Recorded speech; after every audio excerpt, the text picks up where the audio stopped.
দীর্ঘ ২০ বছর পর সরকার গঠন করতে যাচ্ছে বিএনপি। নির্বাচনের নিরঙ্কুশ বিজয়ের পর দলটির গুলশান কার্যালয়ে উচ্ছ্বাস নেতাকর্মীদের, শুভেচ্ছা জানাতে ব্যস্ত সবাই। এদিকে ভিন্ন ভিন্ন জামায়াতে ইসলামীর কার্যালয়ে, এদিকে ভিন্ন চিত্র জামায়াতে ইসলামীর কার্যালয়ে। তবে এক ফেসবুক পোস্টে দলের নেতাকর্মীদের ধৈর্য ধারণ করার অনুরোধ জানানো হয়েছে। হাকিম মাহির রিপোর্ট। লিলি বিউটি সোপ, যার অ্যান্টি এজিং গুণ তারুণ্য ধরে রেখে ত্বকে করে উজ্জ্বল। তারুণ্যময় উজ্জ্বল ত্বকের জন্য রিমার্ক।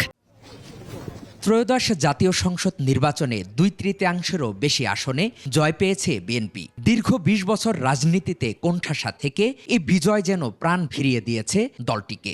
দীর্ঘদিন জমে থাকা আক্ষেপ উদযাপন করছে দলটি।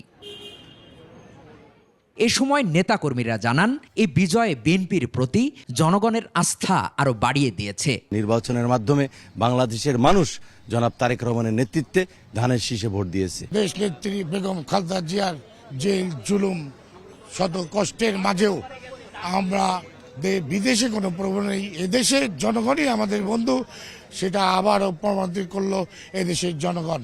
এদিকে ভিন্ন চিত্র দেখা গেছে জামায়াতে ইসলামীর কেন্দ্রীয় কার্যালয়ে। নির্বাচনে দলের আসন সংখ্যা বাড়লেও হেরেছে দলটি, ফলে কার্যালয়ে তেমন দেখা যায়নি নেতাকর্মীদের। তবে দলের পক্ষ থেকে নেতাকর্মীদের ধৈর্য ধারণ করার অনুরোধ জানিয়ে ফেসবুক পোস্টে বলা হয়েছে, মানবিক দেশ গড়ার লক্ষ্যে ন্যায়ের লড়াই চলবে। হাকিম মাহি, 21 টেলিভিশন, ঢাকা।